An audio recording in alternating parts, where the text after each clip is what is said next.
दोस्तों, हम सब जानते हैं कि किस तरह कई अहम केसेस में जहां आरोपी पर धारा 302 लगनी चाहिए थी मगर उन पर धारा 306 लगाई गई और वो महज कुछ महीने में जेल में रहकर वापस आ गए और बड़े ऐशो आराम से जिंदगी जीने लगे, जबकि उनकी वजह से कई अपनों ने अपने अजीज खो दिए, कई परिवार उजड़ गए। फिर चाहे वो जिया खान का केस हो जिसमें सूरज पंचोली आरोपी था, सुशांत का केस हो जिसमें रिया चक्रवर्ती आरोपी थी, या फिर आकांक्षा का केस जिसमें समर सिंह आरोपी है। कायदे से इन सभी पर धारा 302 लागू होती है मगर इन पर धारा 306 लगाई गई। मगर अब आकांक्षा की मां ने कमर कस ली है कि वो हर हाल में अपनी बेटी के गुनहगार पर धारा 306 हटवाकर उस पर धारा 302 लगवाएंगी, जिसके लिए उनके वकील उनका पूरा साथ दे रहे हैं। न सिर्फ इतना बल्कि मधु दुबे के वकील ये भी चाहते हैं कि आकांक्षा का केस पुलिस के बजाय सीबीआई को दिया जाए और सीबीआई इस केस की जाँच करे। तो किस तरह मधु दुबे के वकील पापी समर सिंह पर लगी धारा 306 को बदलवाएंगे धारा 302 में, और आखिर क्यों पुलिस के बजाय सीबीआई को सौंपना चाहते हैं आकांक्षा का ये केस? तो किस तरह मधु दुबे के वकील पापी समर सिंह पर लगी धारा 306 को बदलवाएंगे धारा 302 में, और आखिर क्यों पुलिस के बजाय सीबीआई को सौंपना चाहते हैं आकांक्षा की जांच? आपको बताते हैं सब। आप भी आकांक्षा के इंसाफ के लिए इस खबर को ज्यादा से ज्यादा लाइक और शेयर जरूर करें और चैनल के साथ जुड़कर चैनल को सब्सक्राइब कर इस मुहिम का हिस्सा बने और कमेंट में जस्टिस फॉर आकांक्षा जरूर लिखें। तो जैसा कि आप सब जानते हैं कि आकांक्षा केस का आरोपी समर सिंह इस वक्त 5 दिन की रिमांड के बाद न्यायिक हिरासत में भेजा जा चुका है और उस पर इस केस में धारा 306 लगाई गई है। अब धारा 306 का मतलब होता है किसी को आत्महत्या के लिए उकसाना। लेकिन आप कोई भी बड़ा वीआईपी केस उठाकर देख लीजिए जहां धारा 306 लगाई गई हो, हर उस केस में आरोपी ज्यादा से ज्यादा 2-4 महीने जेल में काटकर वापस आकर आराम से अपनी जिंदगी जी रहा है।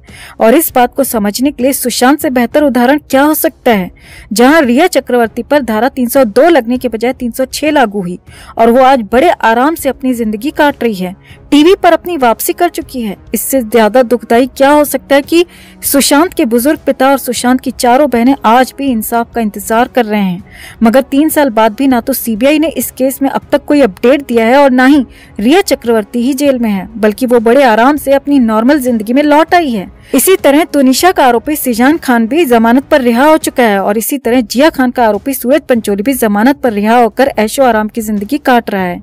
ये सभी पापी हंसता खेलता परिवार उजाड़कर मजे से जी रहे हैं, जबकि साफ तौर पर इनकी वजह से किसी की जान चली गई, किसी का बेटा, किसी की बेटी चली गई, मगर इन्हें कुछ नहीं हुआ। ये सभी अपनी जिंदगी में मौज काट रहे हैं, तड़प रहे हैं। तो इन सभी के परिवार जिन्हें कभी न्याय नहीं मिला, और शायद यही सारे उदाहरण देखते हुए आकांक्षा की मां ने अपना मन बना लिया है कि वो अपनी बेटी के साथ ऐसा नहीं होने देंगी।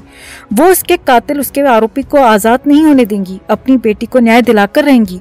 और इसीलिए ही अब वो इस केस में समर सिंह पर लगी धारा 306 को बदलवाकर उस पर धारा 302 लगवाना चाहती हैं।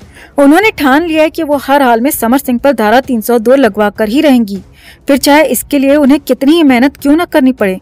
वो जमीन आसमान एक कर देंगी मगर अपनी बेटी के कातिल पर ये धारा लगाकर ही दम लेंगी।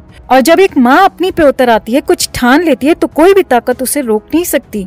आकांक्षा की माँ भी पूरी मजबूती के साथ अपनी बेटी के इंसाफ के लिए खड़ी हैं और हर हाल में समर सिंह पर लगी धारा 306 बदलवाकर धारा 300 लगवाना चाहती हैं।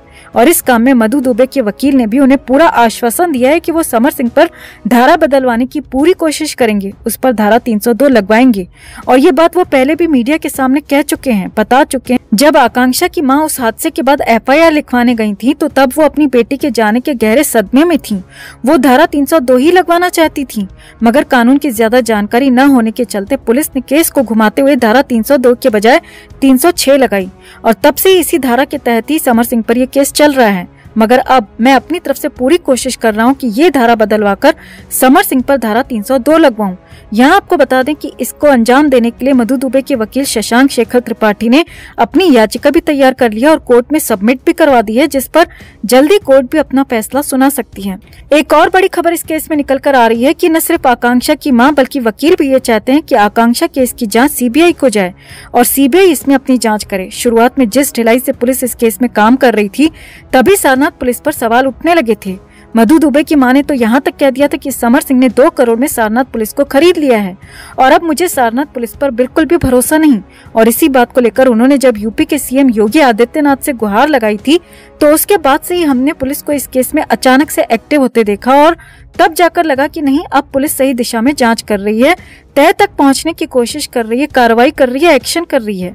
हालांकि आकांक्षा की मां और वकील अब भी यही चाहते हैं कि ये जांच सीबीआई को जाए, जिसके लिए राज्य सरकार को केंद्र सरकार से रिक्वेस्ट करनी होती है और सीबीआई जांच का फैसला केंद्र सरकार ही लेती है। तो आकांक्षा के वकील त्रिपाठी का कहना है कि हम जल्दी इस बारे में योगी आदित्यनाथ से बात करेंगे और सीबीआई जांच की मांग करेंगे। दोस्तों, हम किसी भी जांच एजेंसी पर यहाँ सवाल नहीं उठा रहे, मगर जिस तरह से सीबीआई के पास जाने के बावजूद कई बड़े बड़े केसेस कई सालों बाद आज तक सॉल्व नहीं हो पाए, हमेशा के लिए लटक गए, तो वो देखते हुए तो हम यही कहेंगे कि अगर पुलिस सच में शिद्दत और ईमानदारी से इस केस में जांच कर रही है, अगर पुलिस बिकी नहीं है, तो शायद सीबीआई से पहले और जल्दी पुलिस ही ये केस सॉल्व कर सकती है। ऐसे बहुत बड़े बड़े केसेस हैं जो सीबीआई के पास जाने के बावजूद हमेशा के लिए दबकर रह गए, लेकिन सुशांत का केस इन सब केसेस में सबसे बड़ा केस था, क्योंकि इस केस में जन आंदोलन के बाद सीबीआई आई थी, जहां उस पर बहुत ज्यादा प्रेशर था। फैंस दिन रात सुशांत के इंसाफ की मांग कर रहे थे, सड़कों पर उतर आए थे। बावजूद इसके ये केस आज 3 साल बाद भी सीबीआई के हाथों में होते हुए भी लटका हुआ है। सुशांत केस में इंसाफ नहीं हुआ, तो ऐसे में तो हम बस यही चाहते हैं कि चाहे सीबीआई जांच करे या फिर पुलिस, मगर आकांक्षा के केस में इंसाफ हो और जल्द हो।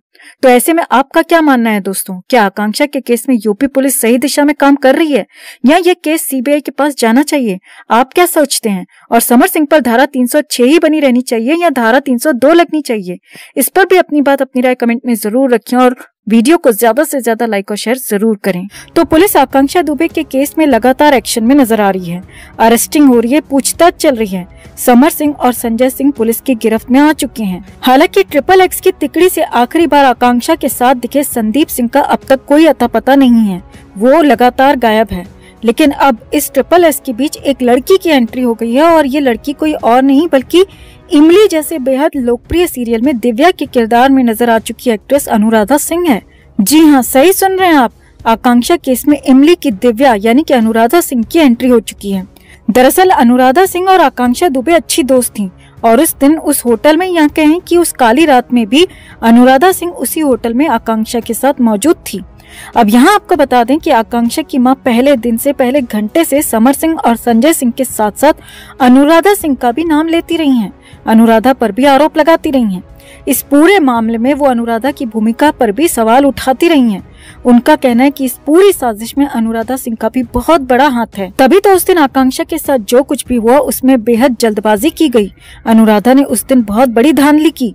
जल्दबाजी में आधी रात में ही आकांक्षा के लास्ट राइट्स यानी कि अंतिम क्रिया करवा दी। और इतना ही नहीं, अनुराधा ने आकांक्षा का फोन भी अपने कब्जे में ले लिया था और सारा डेटा भी डिलीट कर दिया था। आकांक्षा की मां का कहना है कि अनुराधा ये सब कुछ समर के इशारे पर ही कर रही थी। वो भी शुरुआत से आकांक्षा के खिलाफ बने इस पूरे प्लान में, इस पूरी साजिश में समर सिंह के साथ रही है, उसका साथ देती रही है। खैर, तब तो पुलिस ने मधु दुबे की इन आरोपों पर गौर नहीं किया और न ही अनुराधा के खिलाफ कोई एक्शन लिया, न ही एफआईआर में ही उसका नाम शामिल किया। लेकिन अब इस बीच बहुत बड़ा धमाका तब हुआ दोस्तों, जब पुलिस के रिमांड में पहुंचे समर सिंह। जी हाँ, खुद समर सिंह ने ही अनुराधा सिंह का नाम ले लिया। जी हाँ, सही सुन रहे हैं आप, पापी समर सिंह ने खुद इस पाप में अपनी पार्टनर इन क्राइम यानी कि अनुराधा सिंह का नाम उगल दिया है। अब सूत्रों से मिल रही खबरों की माने तो पापी समर सिंह ने पुलिस को बताया है कि जब आकांक्षा के साथ 25 मार्च को ये सब कुछ हुआ तब वो खुद गोरखपुर में था। लेकिन हाँ, अनुराधा सिंह उस रात आकांक्षा के साथ उसी होटल में ठहरी हुई थी। और न सिर्फ इतना बल्कि अनुराधा सिंह लगातार समर सिंह के संपर्क में भी बनी हुई थी। लगातार दोनों के बीच बातचीत हो रही थी। अब खुद आरोपी समर सिंह के मुंह से अनुराधा सिंह का नाम सुनकर पुलिस बेहद अलर्ट हो गई और आकांक्षा की मां द्वारा लगाए गए आरोप कहीं न कहीं समर सिंह के इस बयान के बाद पुख्ता नजर आ रहे हैं और इसीलिए पुलिस भी तुरंत एक्शन में आ गई। अब पुलिस ने बिना वक्त गवाए तुरंत अनुराधा सिंह को पूछताछ के लिए तलब कर लिया। जी हाँ, तुरंत अनुराधा सिंह को पूछताछ के लिए समन भेजा गया। पुलिस के सामने पेश होने के लिए सिर्फ 24 घंटे का वक्त उसे दिया गया है।